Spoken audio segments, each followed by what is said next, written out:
پاکستان کی فوج میری فوج ہے، پاکستان کے عوام میرے عوام ہیں، پاکستان کی سیاسی جماعتیں میری سیاسی جماعتیں ہیں، پاکستان کی سیاسی جماعتیں وفادار ملک ہیں، ہے نا.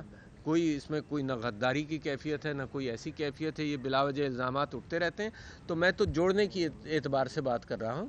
تو میں سمجھتا ہوں کہ اس سب میں اس سارے معاملات کے اندر بہترین حل ہے. میں آپ لوگوں کے سامنے مثال دیتا رہتا ہوں کہ کووڈ کے اندر پاکستان نے تیسرے نمبر پر آیا دنیا میں حل کرنے میں. اس کی وجہ کیا تھی کہ فوج اور سویلین حکومت یکجا ہو گئے. اس کی وجہ یہ تھی کہ سب نے مل کر کام کیا اور دنیا میں تیسرے نمبر پر آپ آ گئے. یار اسپین اور سارا یورپ تباہ ہو گیا، یہاں ہندوستان میں لوگ مرتے رہے.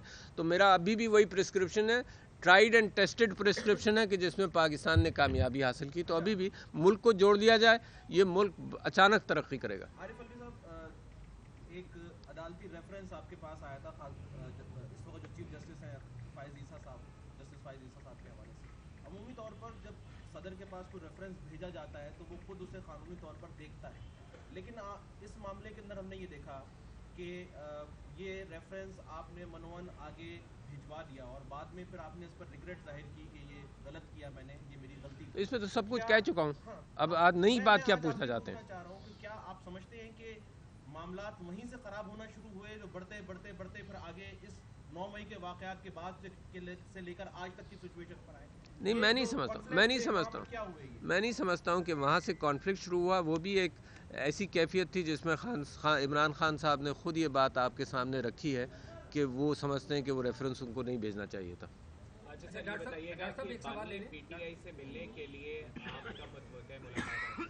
میں نے آج ہی میں عواب سے یہ کہہ رہا تھا کہ اپنے وکیلوں سے میں گزارش کروں گا کہ وہ کورٹ میں درخواست دائر کر دیں کہ میں ان سے ملنا چاہتا ہوں.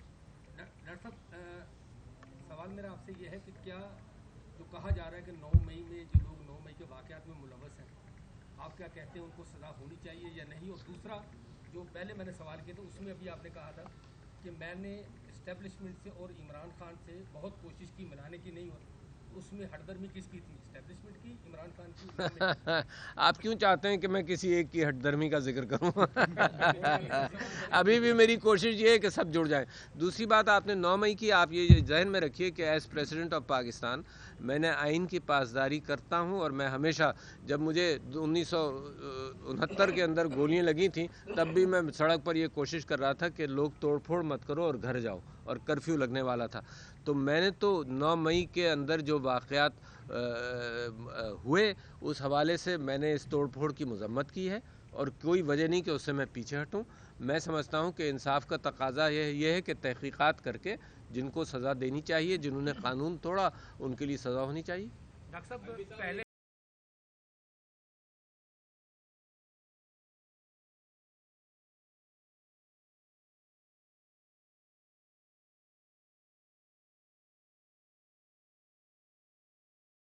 ڈاکٹر صاحب آپ کیا کہیں گے؟ اب آپ کا کیا مستقبل کا لائحہ عمل کیا ہے؟ عمران خان کی رہائی، اس کے لیے کچھ آواز اٹھائیں گے؟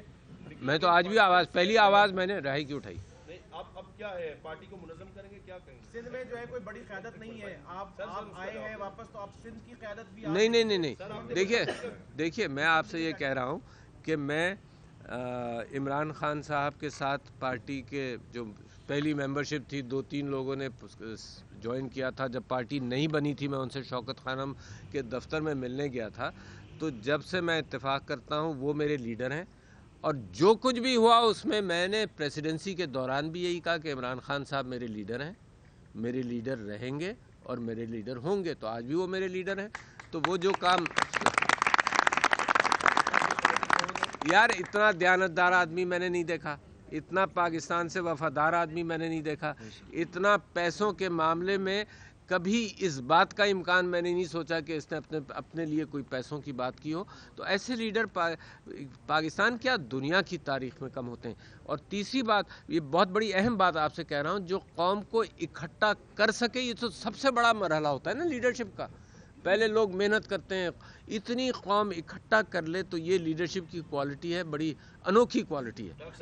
یعنی دنیا کی تاریخ میں آپ کو نہیں ملے گی. اور پھر وہ شخص جو مجھ کو یہ کہتا تھا ڈاکٹر صاحب دل سے ہر خوف نکال دیں, صرف اللہ کا خوف پالیں تو سب آسان ہو جائے گا, اس نے یہ دکھا دیا دنیا کو. اس وقت دنیا میں ایسے لیڈر نہیں ہیں جو یہ بات دکھا سکیں, اس نے دکھا دیا. واہ واہ. سمجھتے ہیں کہ ان کے جتنے بھی الزامات ہیں چاہے وہ اسٹیبلشمنٹ کے خلاف ہوں یا جس کے بھی خلاف ہوں ان کو آپ کون کرتے ہیں؟ خان صاحب وہ اپنی رائے دیں گے, میں اپنی رائے دوں گا. آپ الزامات بتائیے, میں اس کی رائے دے دوں گا. یہ تھوڑی یار, یعنی آپ یہ کہیے ڈاکٹر صاحب اگر آپ کو پارٹی کی باغ ڈور دی جائے, دوبارہ کس کی پارٹی کی باغ ڈور دی جائے تو اسی طرح سے آپ اس پارٹی کو چلائیں نہیں گے؟ نہیں میں نہیں کچھ نہیں چلے گا, آگ لگا دو, یہ کر دو. کیا بات, اس کو بھی میں اون کرتا ہوں کیونکہ وہ ایک ریزسٹنس کی بات ہوتی ہے. ریزسٹنس ایسی تھوڑی ہوتا ہے یار. بڑی ہم نے ماریں کھائی ہیں سڑک پر, لاٹھیاں کھائی ہیں یار, ٹیئر گیسنگ کھائی ہے, گولی کھائی ہوئی ہیں, گولیاں کھائی ہوئی ہیں. یہ تو ایسی بات نہیں ہے کہ جس سے ہم نہ گزرے ہوں. تو لہٰذا یہ پاکستان کا سٹرگل آسان نہیں ہے.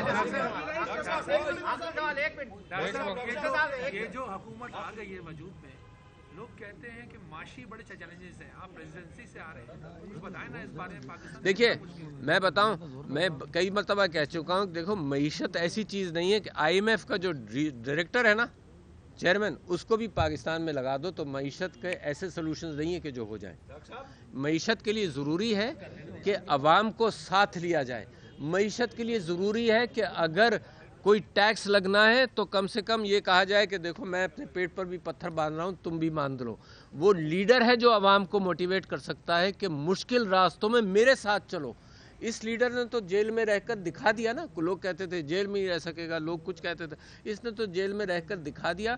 اور میں نے بھی ان کو بہت سارے مشورے دیے تھے, وہ سب مشورے غلط ثابت ہوئے کیونکہ لوگ مجھ سے میں نے کہا تھا جی اسمبلی سے مت جائیں. میں نے یہ بھی کہا تھا کہ ابھی کے پی کی اسمبلی مت توڑیں.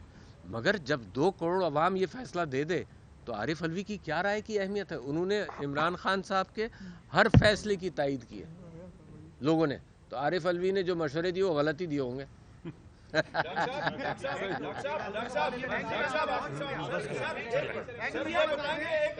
چلے آخری سوال, نہیں آخری سوال. بہت عظیم لیڈر ہے, لیکن اس عظیم لیڈر وہ کہتا ہے کہ اگر میری حکومت نہ ہو تو پاکستان پر ایٹم بم گرا دو. ایسا نہیں کہا, ایسا نہیں کہا, ایسا نہیں کہا. تھینک یو تھینک یو, بہت شکریہ, آپ کا شکریہ. آجائیں سر.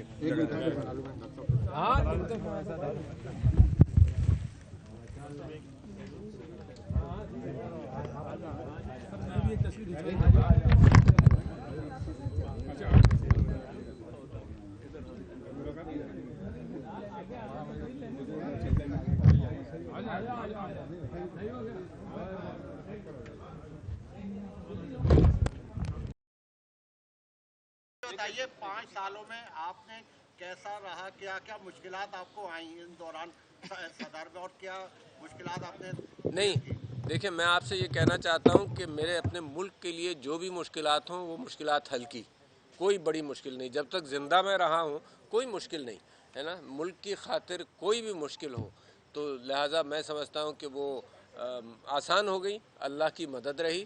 تو مجھے کوئی ایسی کوئی شکایت نہیں ہے کسی قسم کی. میں سمجھتا ہوں بڑی عزت افزائی ہے کہ آپ لوگوں نے مجھے منتخب بھی کیا کراچی سے, اور پھر اس کے بعد عمران خان صاحب نے مجھے صدر کے عہدے کے لیے چنا, اور مجھے صدر کے عہدے پر آپ سب لوگوں نے مل کر فائز کیا. تو اپنی طرف سے پوری کوشش کی, کوئی مشکل نہیں.